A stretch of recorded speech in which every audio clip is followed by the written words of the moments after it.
इस समय की बड़ी खबर जी आपको बता दें कि राजस्थान में उत्तराखंड के नितिन पंत को बंदूक के दम पर धर्मांतरण बना दिया गया। अली हसन सूत्रों की माने तो विरोध करने पर देते थे नितिन पंत को करंट, मदरसे में पिटाई। जी आपको बता दें कि उत्तराखंड में इस्लामी धर्मांतरण का नया मामला सामने आया है। उत्तराखंड के रहने वाले नितिन पंत का राजस्थान में धर्मांतरण मुस्लिम धर्म में करवाकर उसे अली हसन बना दिया गया। उसके लिए उसे रुपए, नौकरी और घर देने का लालच देकर उसके साथ ऐसा किया गया। वो किसी तरह आरोपितों के चंगुल से निकलकर उत्तर प्रदेश के सहारनपुर पहुंच गया और वहां के हिंदू पदाधिकारियों को बजरंग दल को आप बीती सुनाई। सूत्रों की माने तो बजरंग दल ने ये जानकारी दी है कि उत्तराखंड के नितिन पंत फिलहाल बुरी तरीके से डरे हुए हैं। बजरंग दल ने यह बोला कि 2010 में वो नौकरी की तलाश में राजस्थान के भिवाड़ी में गया था। वह मुस्लिम समाज के कुछ लोगों ने वहां पर उसे जबरदस्ती पकड़कर मेवात ले जाने की कोशिश की और वहां पर उसका धर्म परिवर्तन करवा दिया मुस्लिम धर्म में। जब उसने इसका विरोध किया तो उसके साथ मारपीट की गई और उसके परिवार को जान से मार देने की धमकी दी गई। उसे लालच दिया गया कि अगर वो इस्लाम अपना लेता है तो उसकी शादी भी करा दी जाएगी और उस पर दबाव बनाया गया कि अब वो हिंदू समाज की लड़कियों को फंसाए और उसे इस्लाम कबूल करवाए। सूत्रों की माने तो योगी आदित्यनाथ जी अब उन लोगों की चमड़ी उधेड़ने वाले हैं जिन्होंने उत्तराखंड के नितिन पंत को बंदूक के दम पर धर्मांतरण करवाने की कोशिश की।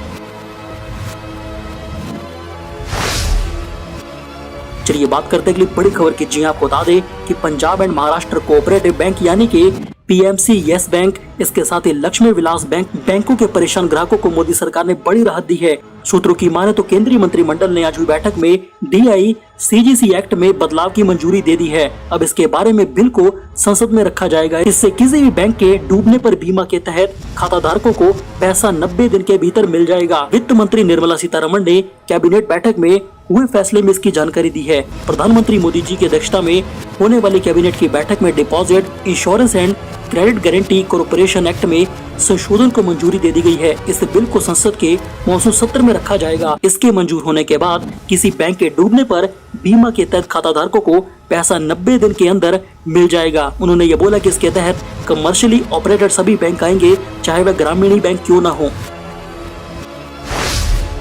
चलिए बात करते अगली बड़ी खबर की। जी आपको बता दें कि पाकिस्तान के कराची में फिर से एक चाइनीज नागरिक की कार पर ताबड़तोड़ फायरिंग कर दिया पाकिस्तान में आतंकवादियों ने, जिससे वह चीनी व्यक्ति गंभीर रूप से घायल हो चुका है और चीन बुरी तरीके से आग बबूला हो गया है दिन प्रतिदिन उनके नागरिकों पर हो रहे हमलों को लेकर।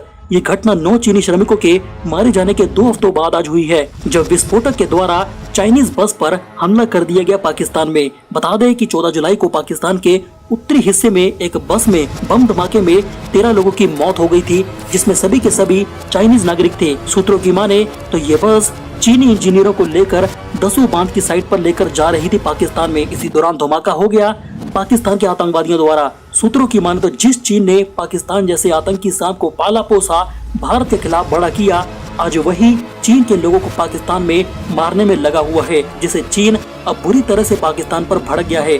चीन ने पाकिस्तान को ये चेतावनी दी है, अगर ऐसे ही पाकिस्तान में हमारे चाइनीज इंजीनियर और नागरिकों की हत्या होती रही आतंकवादियों द्वारा, तो हम पाकिस्तान में अपनी आर्मी चाइनीज आर्मी को उतार कर आतंकियों को ठोक देंगे।